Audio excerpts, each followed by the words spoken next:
Hello दोस्तों, तो कैसे हैं आप लोग। आप लोग मेरे अंदाज से चक चक झकाझक मस्त मगन होंगे। मस्त मगन है ना। कमेंट कर दीजिएगा आप लोग कैसे हैं। तो आप बता दीजिए कमेंट में कि किस हिसाब से आप लोग पढ़ाई कर रहे हैं, किस हिसाब से आप लोग का तैयारी चल रहा है। दोस्त, सबसे पहली बात, एक बात हमको बताना है। इससे पिछले क्लास जो हम लिए थे उसमें एक जगह मिस्टेक हो गई थी। मेरा पीपीटी सही था, क्या था लिखा हुआ पश्चिम चंपारण। बिहार का सबसे बड़ा राज्य पश्चिम चंपारण है। हम थोड़ा सा बोलने में थोड़ा सा मिस्टेक हो गई थी, क्या था हम पश्चिम बंगाल बोल दिए थे। तो उसके लिए मैं माफी चाहता हूँ आप लोग से। तो आज हम most important MCQ PYQ session लाए हैं, जो कि डीएलएड को फोड़ देगा। और सोशल साइंस का है PYQ, DElEd PYQ session. Social science का है, महत्वपूर्ण इतिहास का प्रश्न है, भारत का संविधान का है, और इसके सब चीज के बारे में दिया गया है। ताजमहल के बारे में है, हड़प्पा सभ्यता के बारे में है, सब चीज के बारे में आप लोग को बताएंगे। आप लोग इस चैनल से जुड़े रहिए, और इस चैनल पर आप लोग न्यू हैं तो लाइक कीजिए एंड सब्सक्राइब कीजिए, ताकि आप लोग को डीएलएड पीवाईक्यू सेशन का और भी जितने कंटेंट आते हैं आप लोग आसानी से पहुंचे। और आप लोग बेल आइकन दबा दीजिए, क्योंकि नोटिफिकेशन जैसे ही आएगा उससे आप लोग को पता चले। जैसे वीडियो नोटिफिकेशन आप में गिरेगा, वीडियो जैसे अपलोड होगा उससे गिरेगा, तो आप लोग को पता चल जाएगा कि किस हिसाब से तैयारी कराया जा रहा है और पढ़ाई कैसे जा रहा है। ठीक है दोस्त, तो यार करते हैं बिना कोई कुछ बोले हुए, तो स्टार्ट करते हैं। आज पीवाईक्यू सेशन है, तो दोस्त पहला क्वेश्चन हम स्टार्ट करते हैं। ठीक है, आते हैं। सबसे पहले है क्या, पीवाईक्यू प्रैक्टिस सीरीज है। ठीक है, पेडागोजी थोड़ा सा हम बताते हैं। एक टीचर लाइन में एक पेडागोजी पूछा जाता है, उस वो भी हम ला दिए हैं यहाँ पर। इस कंटेंट, इस ऑब्जेक्टिव के महत्व, जैसे हिस्ट्री है, ज्योग्राफी है, सिविक्स है, और पेडागोजी थोड़ा सा लेक्चर लाए। ठीक है, 25 क्वेश्चन है, जो कि मोस्ट इंपोर्टेंट है, जो कि एग्जाम में पूछा ही जाता है। पीवाईक्यू क्वेश्चन है, पीवाईक्यू समझ रहे हैं, पूछा हुआ क्वेश्चन को लाए हैं, और इसमें मानिए 2 या 3 क्वेश्चन आपको सोशल साइंस में पूछ दिया जाएगा। तो दोस्त हम स्टार्ट करते हैं इस सेशन को। इस चैनल पर न्यू है तो लाइक कीजिए एंड सब्सक्राइब करिए और शेयर भी कीजिए, थोड़ा सपोर्ट कीजिए, ताकि हम लोग आपसे ही थोड़ा सा खिले। थोड़ा सा सपोर्ट चाहिए हम लोग को आपसे, ताकि ज्यादा से ज्यादा थोड़ा सा मोटिवेट हो और अच्छा से अच्छा आप लोग के लिए कंटेंट लेके आए। ठीक है दोस्त, तो आगे करते हैं। आगे क्या है मेरा फर्स्ट क्वेश्चन। फर्स्ट क्वेश्चन क्या बोलता है मेरा फर्स्ट क्वेश्चन, सॉरी थोड़ा सा फिगर मिस्टेक है, फिगर में थोड़ा सा प्रॉब्लम आ गया होगा। सिंधु घाटी सभ्यता किस नदी के किनारे विकसित हुई है। सबसे पहले बात करते हैं सिंधु घाटी सभ्यता के।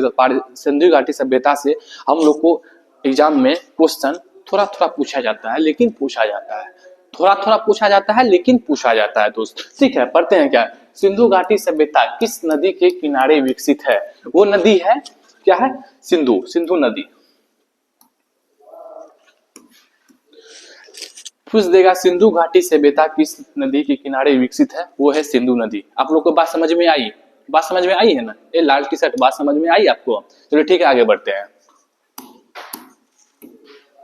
आगे क्या बोल रहा है हमको, आगे बोल रहा है अशोक किस वंश का शासक था। अशोक, अशोक देखिए मौर्य समाज में, जैसे पिछले के जमाने में मौर्य समाज से पढ़िएगा ना, उससे आपको 2-3 क्वेश्चन पूछ लिया जाता है।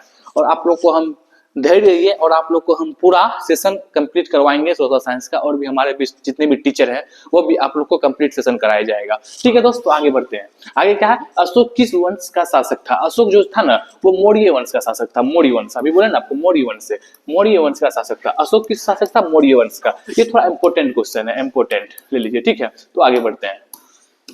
आगे हमको क्या बोलता है, 1857 की क्रांति की शुरुआत कहाँ से हुई थी। 1800 का जो क्रांति है ना, वो इंपोर्टेंट माना जाता है। ये पीवाईक्यू सेशन है।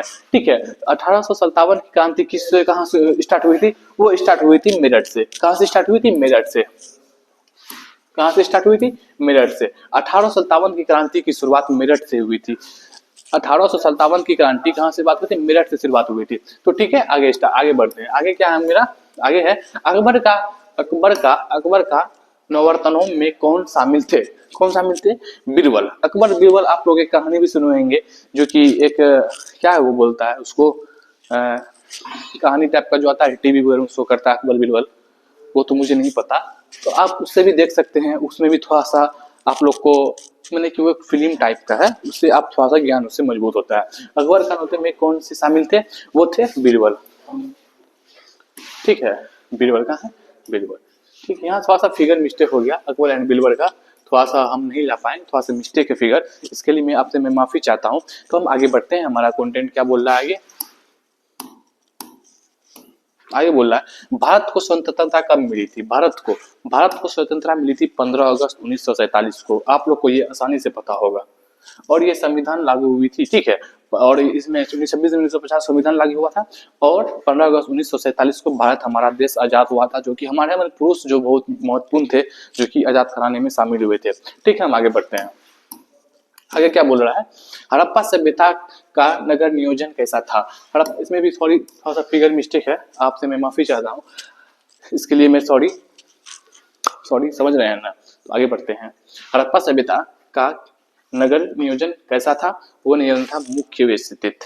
क्या था, मुख्य व्यवस्थित। C number. ठीक है दोस्त, आगे बढ़ते हैं। महात्मा गांधी का जन्म कब हुआ था। ये क्वेश्चन पिछले बार पीवाईक्यू में पूछा गया है, थोड़ा सा इंपॉर्टेंट है, इसको ले लीजिए क्योंकि ईयर वाइज क्वेश्चन से ना पूछा ही जाता है क्वेश्चन। ठीक है, आगे बढ़ते हैं। कब था, 1869। कहाँ था 1869, यहाँ है, सॉरी 1869 में, 1869। ठीक, आगे बढ़ते हैं। महात्मा गांधी, सॉरी, भारत की राजधानी कहाँ है। ये तो आप लोग को आसानी से पता होगा, नई दिल्ली है। कहाँ है, नई दिल्ली।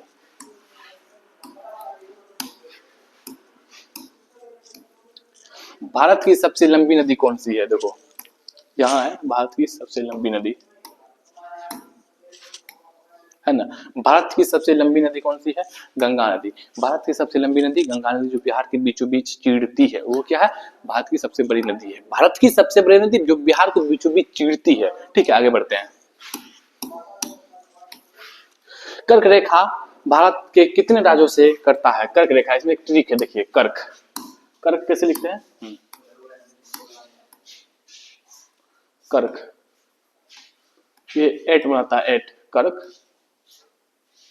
कर्क कितने राज्यों से, कर्क रेखा भारत से कितने राज्यों से गुजरती है, 8 रेखा से। आप ठीक समझ रहे हैं, 8 रेखा, कर्क ऐसे लिखिए, कर्क, और कर्क को ऐसे कर दीजिएगा, ऐसे ऐसे, ये 8 बन जाएगा यहाँ पर 8। तो कर्क जो कर्क रेखा भारत से कितने राज्यों से गुजरती है, 8 राज्यों से गुजरती है। ठीक है, आगे बढ़ते हैं। आगे क्या, मानसून शब्द किस मानसून शब्द किस भाषा से लिया गया है। मानसून शब्द किस भाषा से लिया गया है, मानसून शब्द लिया गया है वो अरबी भाषा से लिया गया है। अरबी भाषा से मानसून शब्द किस भाषा से लिया गया है, अरबी भाषा से। मानसून कौन सा शब्द लिया गया, अरबी। लाल टी शर्ट भाई, आप लोग प्लीज साथ में बात मत कीजिए, थोड़ा सा पढ़िए और एग्जाम को फोड़िए और अच्छा नंबर लाइए ताकि गवर्नमेंट कॉलेज आपको मिले। बात थोड़ा कम कीजिए, थोड़ा पढ़ाई पे ध्यान दीजिए। ठीक है, आगे बढ़ते हैं। देखो मैं एक टीचर हूँ, मेरा काम है कहना, बाकी डिसिप्लिन तो आपके हाथ में है। ठीक है ना, सही की गलत। अगर मैं इस बात को सही बोला हूँ तो आप लोग कमेंट कीजिए यस या नो। ठीक है, आगे बढ़ते हैं। आगे हमारा क्या बोलता है, क्वेश्चन मेरा बोल रहा, सॉरी यहाँ पे फिगर सा मिस्टेक है। और रेगिस्तान वाला राज कौन सा राज है, रेगिस्तान वाला राज राजस्थान है। रेगिस्तान और राजस्थान आपको सेम लग रहा है सुनने में, इसीलिए रेगिस्तान वाला राज कौन सा है, वो है राजस्थान। ठीक है, आगे बढ़ते हैं। आगे, भारत का सबसे बड़ा राज्य क्षेत्रफल के आधार पर कौन सा है। देखो थोड़ा सा हम ये क्वेश्चन हम थोड़ा सा बिहार के कराए थे, थोड़ा सा उसमें पश्चिम, पीपीटी में मेरा पश्चिम चंपारण था, ठीक है, तो हम बोलने में मिस्टेक कर दिए थे, उसमें लिख दिए, उसमें हम बोल दिए थे पश्चिम बंगाल। तो उसमें थोड़ा, उसके लिए मैं सॉरी चाहता हूँ, मेरा पिछले वीडियो में देखिएगा थोड़ा सा मिस्टेक हो गई थी। तो यहाँ क्या है, भारत का सबसे बड़ा राज्य क्षेत्रफल के आधार से कौन है, मेरा राजस्थान है। कौन है, राजस्थान। देखो राजस्थान यहाँ है। ठीक है, आगे बढ़ते हैं। आगे क्या बोलता है, पृथ्वी का सबसे अधिक भाग किससे ढका हुआ है। ये तो आप लोग को पता होगा, आप लोग को ये बात पता नहीं है तो कैसे होगा ये बात, बताइए कैसे होगा, बताए कैसे होगा ये बात ऐसे होगा कि पृथ्वी का सबसे अधिक भाग जो है वो जल से ढका हुआ है, जिससे हम थोड़ा सा प्यास बुझाते हैं। सॉरी, थोड़ा मजाक हो जा रहा है तो क्लास में।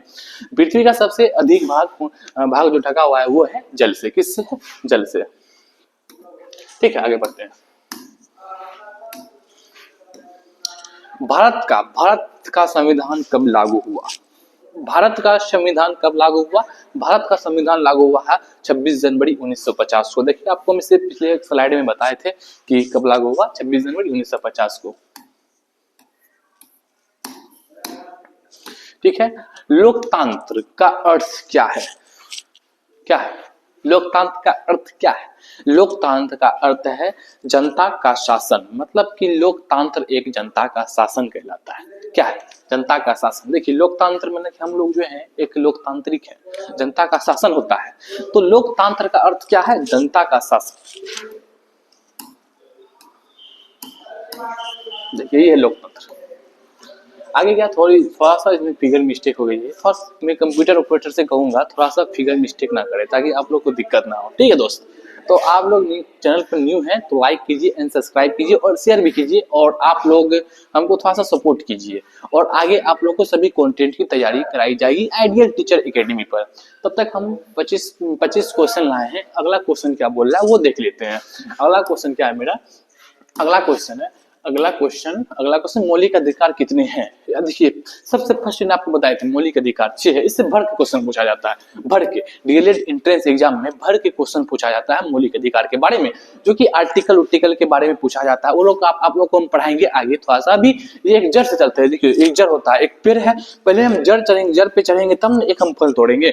जड़ से पेड़, जड़ से तना, तना से शाखा, मतलब ठल्ली जो होता है गाछ का, उसके बाद पत्ती, उसके बाद फल आता है ना। वैसे नहीं चलेंगे कि हम पहले ये फल तोड़ लेंगे बाद में तना चलेंगे, ऐसे नहीं, ऐसे गिर जाएंगे हम लोग। आगे चलने के लिए हमें स्टेप बाय स्टेप से चलना पड़ेगा, स्टेप बाय स्टेप से चलेंगे तो आगे कुछ कर पाएंगे। ठीक है, मौलिक अधिकार कितने होते हैं? 6 होते हैं। ठीक है, आगे बढ़ते हैं। आगे क्या बोलता है? भारत का राष्ट्रपति कैसे चुना जाता है? भारत का देखिए यही है अति मैं यहाँ पर शासन जो होता है, भारत का राष्ट्रपति कैसे चुना जाता है? वो है अप्रत्यक्ष चुनाव से। देखिए प्रत्यक्ष भी है लेकिन इससे नहीं पूछा जाएगा, मनोयोजन से नहीं पूछा जाएगा, अप्रत्यक्ष से पूछा, अप्रत्यक्ष चुनाव और अप्रत्यक्ष चुनाव, राज्यपाल द्वारा नहीं। क्या है? भारत का राष्ट्रपति जो चुना जाता है वो चुना जाता है अप्रत्यक्ष चुनाव से। आप लोग दिमाग में याद कर लीजिए। ठीक है, दिल में नहीं, दिल में एक केयरिंग होता है, दिल से नहीं, दिमाग से याद कीजिए ताकि दिमाग सही डिसीजन ले पाए। ठीक है दोस्त, आगे बढ़ते हैं। संसद के कितने सदन होते हैं? संसद के सदन होते हैं 2, 1 नहीं होते हैं, 3 नहीं होते हैं, 4 नहीं होते हैं, संसद के 2 सदन होते हैं। ठीक है, आगे बढ़ते हैं। भारत का सर्वोच्च न्यायालय कहाँ स्थित है? भारत का सर्वोच्च न्यायालय जो है भाई देखिए, सर्वोच्च न्यायालय, भारत का सर्वोच्च न्यायालय नई दिल्ली में स्थित है। कहाँ है? भारत का सर्वोच्च न्यायालय नई दिल्ली में स्थित है। भारत का सर्वोच्च न्यायालय नई दिल्ली में स्थित है। नई दिल्ली में स्थित है। हम आपको 2 से 3 बार क्यों बोल देते? आप लोग क्योंकि आप लोग को दिमाग में याद हो जाए, याद समझते हैं मतलब दिमाग में अट जाए। 2 बार 3 बार बोलेंगे तो आप लोग के कान में आवाज जाएगा, कान से दिमाग में जाएगा, दिमाग में अट जाएगा। ठीक है, आगे बढ़ते, बस मजाक कर ले रहे हैं भाई, दिल पे मत देना।